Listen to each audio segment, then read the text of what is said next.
Hace unos días leía una entrevista interesante que le hacían en una radio colega al diputado nacional Alberto Asef. Él es diputado nacional por la provincia de Buenos Aires, uno de los distritos que mayor desigualdad tiene, ¿no? Y que la pobreza se ve todos los días, pero se ve en todos lados, pero en la provincia de Buenos Aires se ve fundamentalmente. Y él hablaba, o decía el diputado Asef, quién pensaba que la Argentina fuese hace 50 años lo que es hoy, ¿no? Ver esta desigualdad, ver esta pobreza, ver digamos, el continuo devenir de los indicadores hacia abajo. Y bueno, vamos a charlar con el diputado para hablar de esta Argentina que uno pensaba hace 50 años que podía llegar a ser una de las potencias del mundo y lamentablemente no lo es. Seguimos siendo un país en vía de desarrollo. Hola, Alberto, ¿cómo le va? Maximiliano Lecky lo saluda, tanto tiempo, ¿cómo anda? ¿Qué tal, Maxi Lecky? ¿Cómo te va? Gracias por llamarme. Bien, bien, gracias a usted por atendernos. Bueno, es así, ¿no? La Argentina tiene, cuando se la pensaba hace 50 años atrás, decíamos, podíamos llegar a ser. Y hoy la verdad que nos es muy difícil pensar en esas aspiraciones. Bueno, es casi una obviedad que señalemos que hace no solamente 50 años, sino que en realidad podemos remontarnos a 130 años, cuando mi abuelo, por ejemplo, paterno, llegó del Líbano hace 130 años. Llegó pensando que venía, seriamente lo digo, a la tierra prometida. Era una tierra de esperanza. Había trascendido tanto la Argentina en el mundo, por lo menos en el mundo occidental y en el cercano oriente, que era famosa por sus enormes potencialidades y sobre todo porque trabajando se podía ascender y progresar. Y justamente los inmigrantes, como nuestro pueblo vernáculo, los criollos y la Argentina entera, se hizo trabajando. Ujú. Así como decían que la independencia se hizo a caballo, las potencialidades argentinas se fueron desarrollando con el trabajo. Desgraciadamente, empezó en algún momento de nuestro devenir más reciente una modalidad de asistencialismo que al principio parecía muy frugal, muy módica, muy digamos, limitada, pero que fue en creciente expansión hasta llegar a esta sin razón, verdadero disparate, que es ir a reclamarle, como decías vos, al Ministerio de Trabajo por que aumente el salario mínimo laboral, pero no para ellos, sino porque sus planes asistenciales están atados a ese incremento salarial. Ahora, resulta que me podrán decir, bueno, pero no hay trabajo, y menos que menos va a haber trabajo si expandimos, en vez de la inversión y justamente la actividad que genera el trabajo, los planes asistenciales, porque además, hay que decirlo con todas las letras, muchísima gente prefiere el plan asistencial a esta altura que ir a realizar una prestación laboral.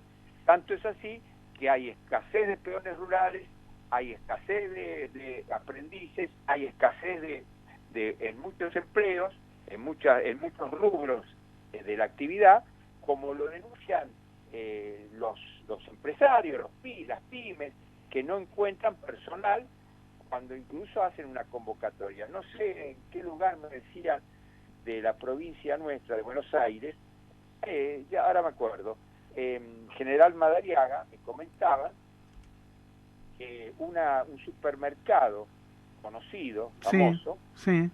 pidió 70 o creo que llegaba al centenar de repositores para las góndolas y para las cajas, porque se acercaba la temporada estival, me refiero que esto me lo contaron en diciembre pasado, y no encontraron más que 5 postulantes. Qué increíble. Así que es una realidad que se da en toda la República Argentina y en la provincia de Buenos Aires. El trabajo ha quedado relegado, y cuando un país relega el trabajo, no solamente relega la sana economía, el progreso social, sino que está dejando de lado lo que es uno de los elementos de la dignidad de las personas. El trabajo dignifica. Y la falta de trabajo te hunde en la insignificancia espiritual. Y cuando vos sos insignificante, no valés, no te haces valer, sos un sometido. Y entonces el sistema está conduciendo a un sistema de sometimiento que además conculca las bases mismas de lo que se llama la voluntad popular, porque no hay voluntad popular cuando está conculcada la dignidad del pueblo. Sí. Esa persona no tiene la libertad para ejercitar sus derechos. Sí, se entiende. Y en base a eso, Alberto, digamos, cuando uno ve la realidad de lo, digamos, de este devenir histórico de la Argentina, digamos, hay muchos analistas que dicen, bueno, el peronismo gobernó muchos años, pero también hubo otras experiencias. Esas otras experiencias no salieron bien, o sea, la de Alfonsín no salió bien, más allá de que, bueno, salió de un periodo histórico muy difícil de la Argentina, pero no salió bien, la de la Rúa no salió bien, la de Macri no salió bien.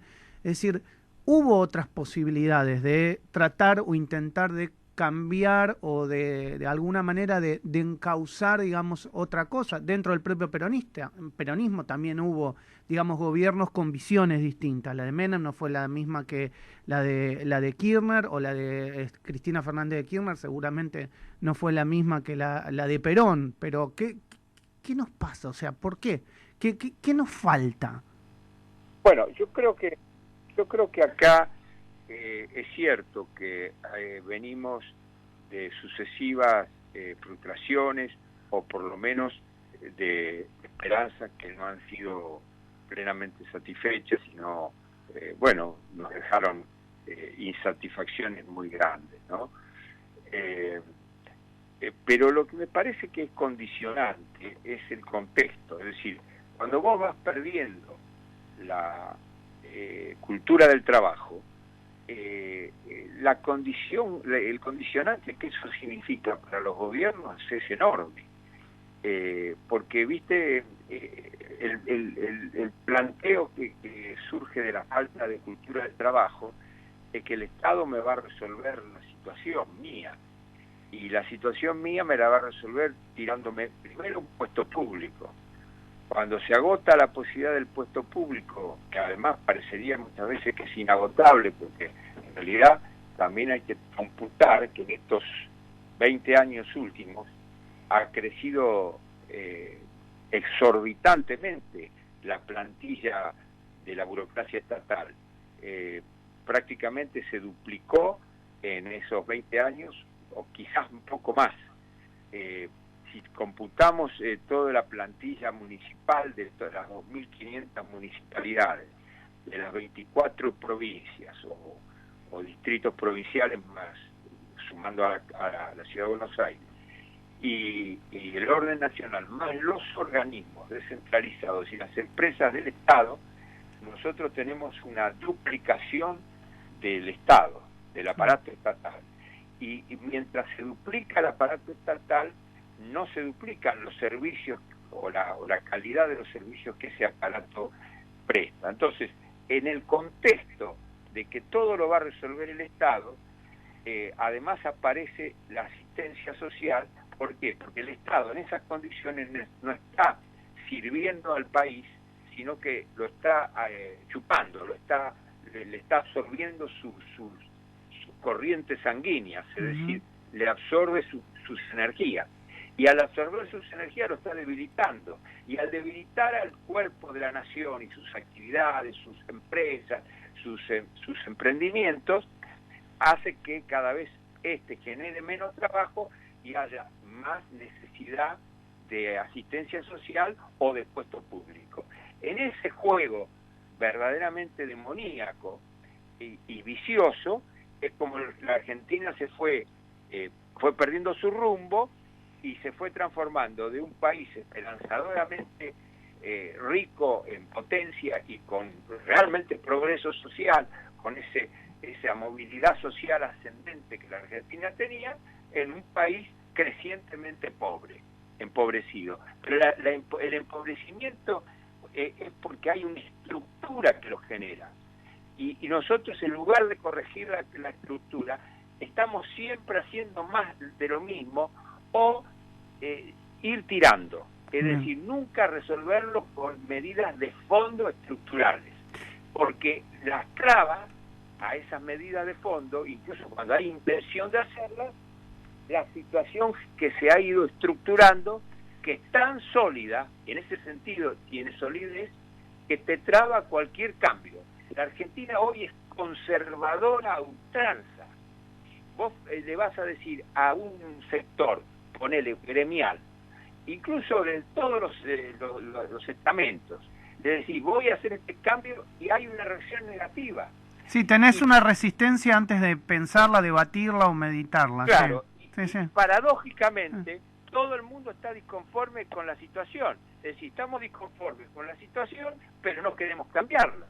Claro. Augusto, te sumo a la charla, Augusto Niesgay, con el diputado nacional Alberto Asef, diputado nacional de la provincia de Buenos Aires, por Juntos por el Cambio. Tal vez querés cambiar el tema, no hay problema, podés preguntarle libremente al diputado. Sí, Alberto, buenos días, ¿cómo está? Buen día. Le quiero consultar, cambiando de tema justamente, por lo que va a pasar aparentemente el viernes, las nuevas restricciones, aparentemente va a haber aún más cierres. Sé que usted repudió la decisión de sancionar las instituciones educativas bonaerenses que decidan seguir con las clases presenciales, pero le quiero preguntar por la gente y los comerciantes que quizás elijan seguir abiertos a pesar de las restricciones. ¿Cuál es su pensamiento y qué es lo que se le puede decir a esta gente? Yo estoy convencido, porque la experiencia de un año, más de un año y un mes, casi un año y dos meses, lo demuestra, que el cierre, la parálisis, el cese de actividades no significa para nada una solución sanitaria. Sí necesitamos desde ya mucha cautela, muchos recaudos, muchos protocolos. La ciencia médica y la experiencia indica que hay que seguir a rajatabla para cuidarnos en nuestra salud física. Pero si nosotros simultáneamente no cuidamos la salud psicológica o psíquica, la salud social, la salud económica de la población, de ninguna manera estamos tributando a la salud pública, porque la salud pública no es la ausencia de enfermedad solamente, es la ausencia de todos los factores que perturban las condiciones armónicas y naturales que una persona necesita para poder sobrellevar su vida y desenvolverse. Entonces, si nosotros pensamos que cerrando los bares, cerrando la construcción, cerrando el transporte público, cerrando la circulación, en una palabra, quedarnos todos en casa, en una estricta cuarentena, que a lo mejor, como el nombre lo indica, de 40 días, después de un año y 2 meses de haber seguido, haber sobrellevado todas las restricciones que hemos sufrido, estaríamos directamente dándole un mazazo final a 200, 300 mil pymes, y la recuperación de nuestra salud en general va a ser dificilísima, incluyendo la posibilidad de que haya mejor infraestructura para la salud pública, estrictamente hablando, para que haya más camas, para que haya más vacunas, porque nos vamos a quedar como los más menesterosos del mundo, porque vamos a empobrecernos definitivamente. Es decir, que la solución que le pretenden dar podría ser peor que la enfermedad. Acá hay que ser muy equilibrados en la respuesta a este desafío y además despolitizarlo absolutamente. Si cada vez que hablan es para cuestionarlo a la reta, porque dicen que acá empezó, en la ciudad de Buenos Aires, la epidemia, la peste. Eso ya es contiene una intencionalidad política notoria y realmente, yo diría, me atrevería a decir muy baja, muy ruin, porque están haciendo política con la peste. Lo peor que se puede hacer en un país, en una situación como esta, es descubrir que uno está haciendo un juego político. ¿Cómo va a decirse que empezó en la ciudad de Buenos Aires la peste que se desparramó en todo el país? Tiene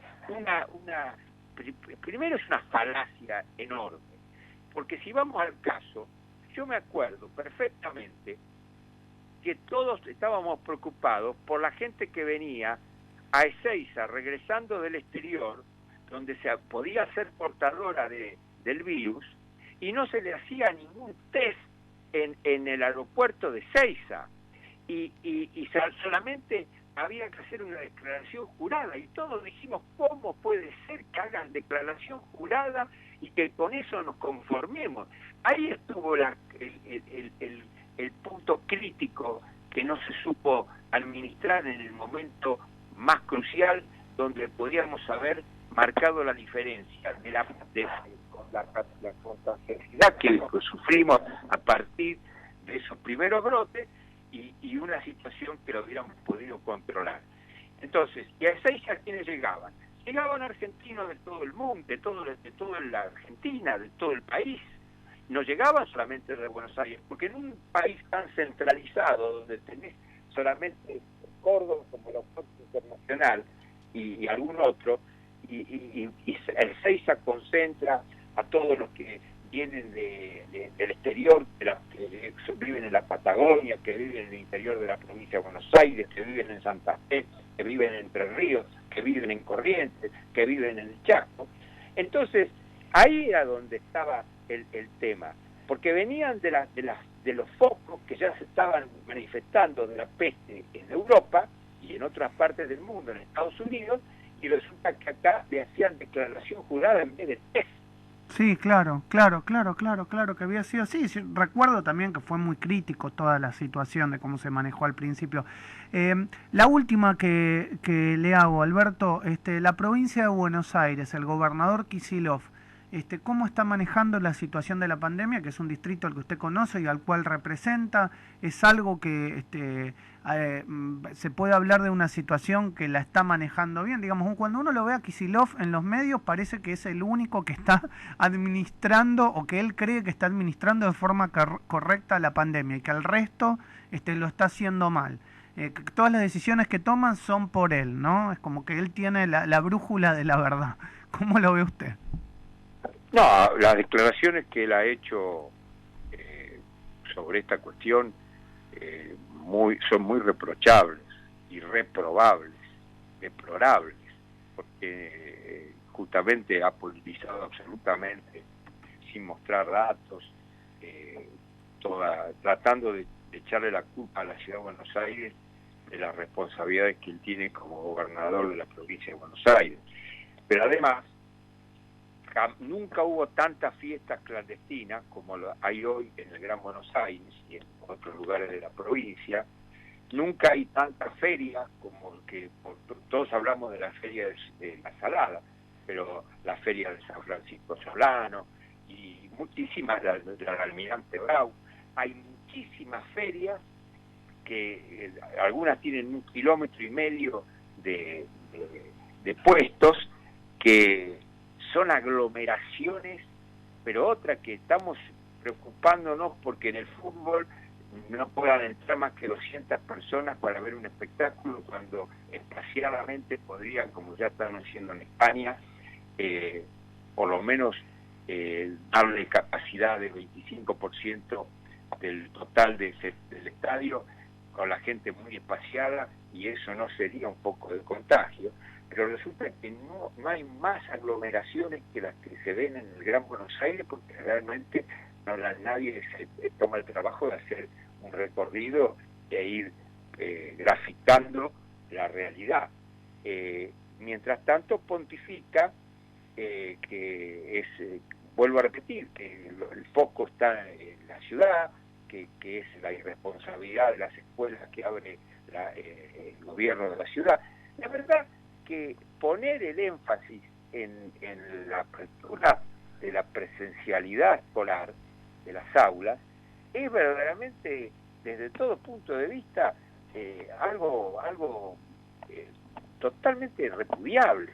Porque si hay algo que no podemos nosotros desconocer, es la prioridad que tiene la educación para que salgamos adelante. Entonces, lo último que hay que cerrar son las escuelas. Si hay algo que no debe cerrarse, la escuela, y en todo caso administremos los horarios, reduzcamos, hagamos rotación de los alumnos. Si son 30, que 10 vayan el lunes y el martes, vayan los 10, el miércoles los restantes, y el jueves y viernes incluso habilitemos el sábado, para que entonces en 6 días todos los alumnos tengan por lo menos un par de días de presencialidad en la semana. No podemos hacer otra cosa que esmerarnos en tener las aulas abiertas, y en cambio el gobernador Kicillof se empeña que el tema principalísimo es cerrar las escuelas. Yo no sé, es una verdad, la verdad que parecería que el gobernador es Baradel y no él. Alberto, como siempre, le agradezco mucho por estos minutos con Radio Sónica, siempre tan amable con mi programa. Le mando un abrazo grande y espero verlo pronto. Gracias, Maxi. Gracias. Un abrazo muy grande. El diputado nacional Alberto Asef, charlando en la mañana de Radio Sónica. Al final dijo el titular, parecería que el gobernador Kicillof es Baradel, dijo Augusto. Nos tiró el título al final, ¿no?